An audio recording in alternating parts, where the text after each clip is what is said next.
I went through my own very ugly divorce. I was subject to a temporary 3-week restraining order, which I was able to convince a judge it was all bullshit and got rid of it after 3 weeks.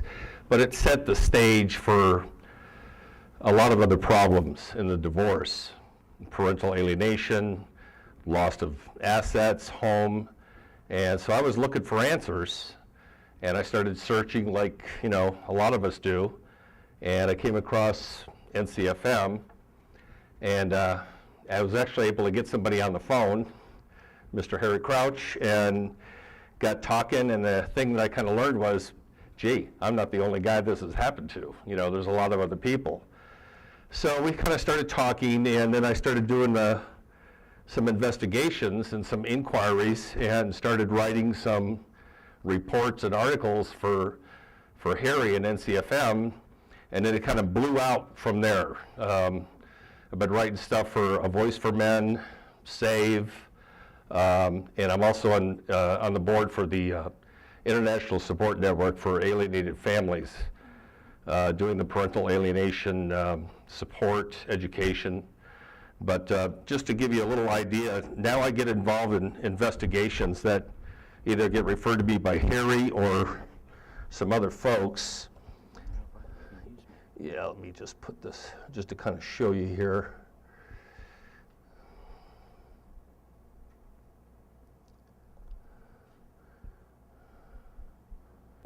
What we did with this case of Polly Perrette, if you're familiar with her, she's on the TV show NCIS. We did a grand jury complaint with the LA County Grand Jury, and this is just one of many documents that we have on this. Okay. So you can see here where we took it to the, initially to the grand jury, and you can see all of the people here. When he talks about pissing off people, we've got the LAPD Threat Management Unit, Deputy City Attorney, one attorney, private investigator. Oh, yeah, okay, well, I'm still hard to see. And of course, you got Polly Perrette and a bunch of other people that were involved in this whole circus. The thing that's kind of odd or funny about this is that Miss Perrette here, she had written kind of a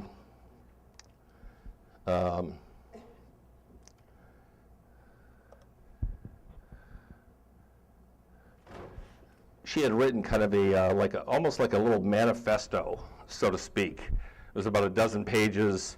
Her ex-husband, Francis Shivers, who Harry and I know quite well, she came up with this, she claimed it was a screenplay, but basically it was a step-by-step instruction manual on how she was going to kind of revive her career or boost her career. And all of the stuff that was going on was right about the time, just as this TV program started. Okay, so she was a little bit lesser known of an actress then, and then it was kind of shortly thereafter then NCIS took off. But she wrote this kind of a manifesto of how she was going to portray herself as a victim of domestic violence and stalking by an obsessive ex-husband. And she had it written down. File for a false restraining order. And then also to get in good with the local police department. Participate in your local children's and pet charities. You know, get involved with you know, like Greenpeace type activist organizations. Portray herself out to be this wonderful humanitarian that is just getting repeatedly stalked and harassed by her ex-husband, when the exact opposite was the truth. And that's where we put in the complaint. Let me just show you here. Yeah, I'll get it here. what I did here is we did kind of a cooperative effort with A Voice for Men with Paul Elam. But as you can see, I did a complaint it went to the grand jury in LA County, FBI Public Corruption Unit, and a number of other agencies. And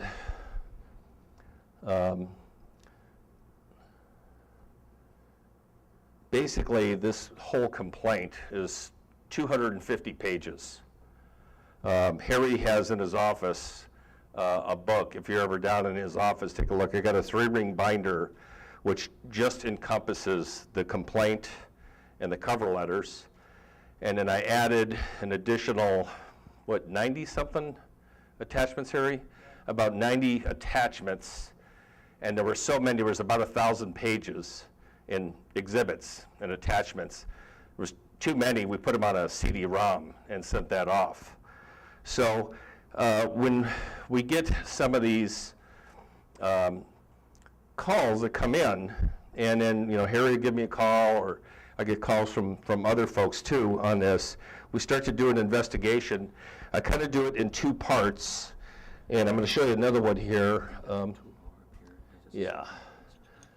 Let's see. This is.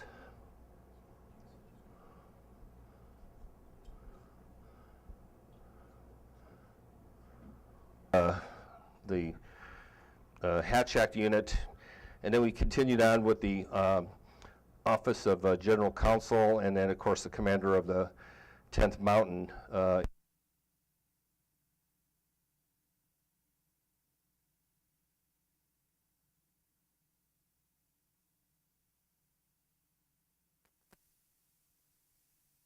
Closed doors anymore.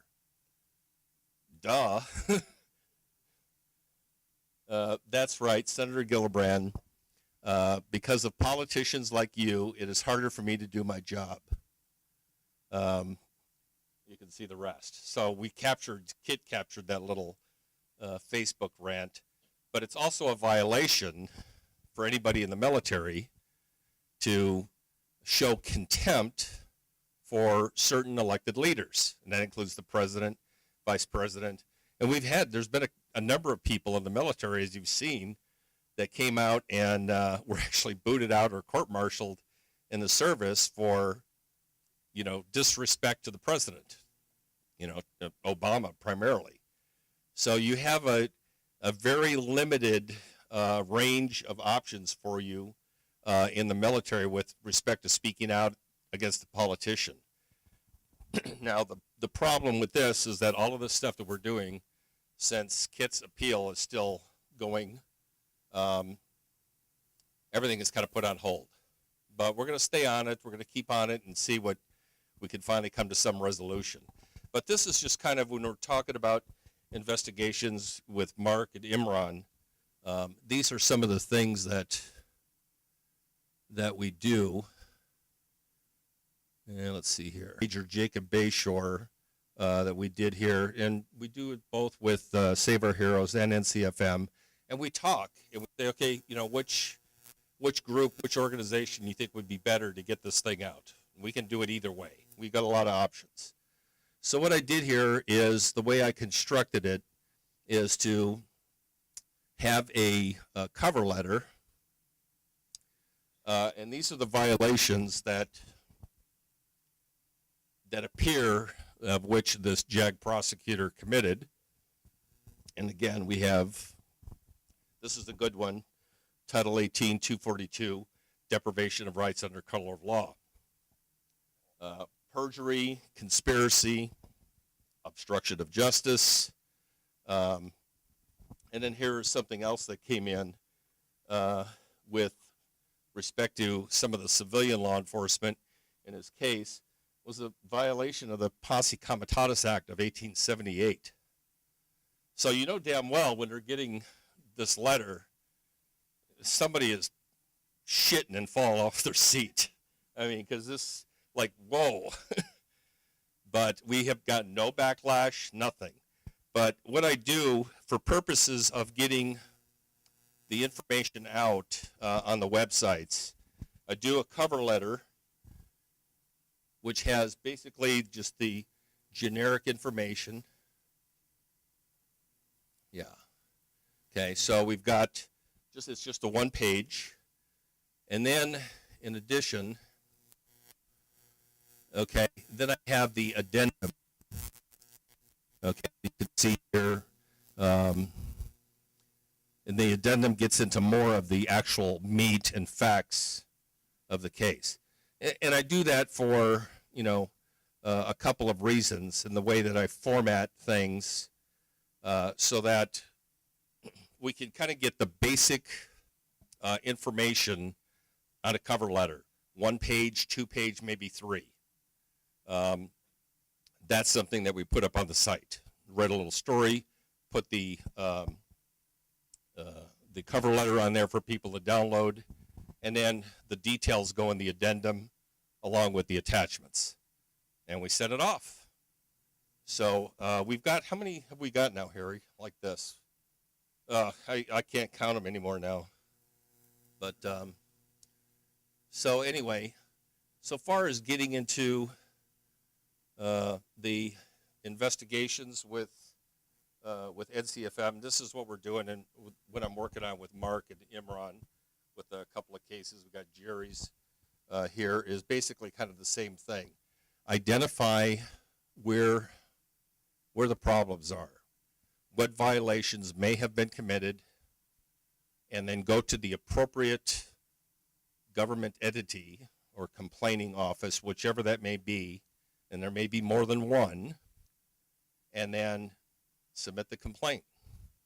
Now, it's a long process. It takes a lot of work to put these things together. Hopefully, we're going to start bearing some fruit with this. And if nothing more, it's going to piss people off, bottom line, because they're going to have to answer questions, going to have to answer emails. What's going on? What did you do? What documents do you have? And somebody's going to have to start looking at it. And word will start circulating around sooner or later. Right now, I think I've probably pissed off the entire military JAG Corps with all of the complaints I've done. And Kit tells me, goes, hey, you got to watch your back. So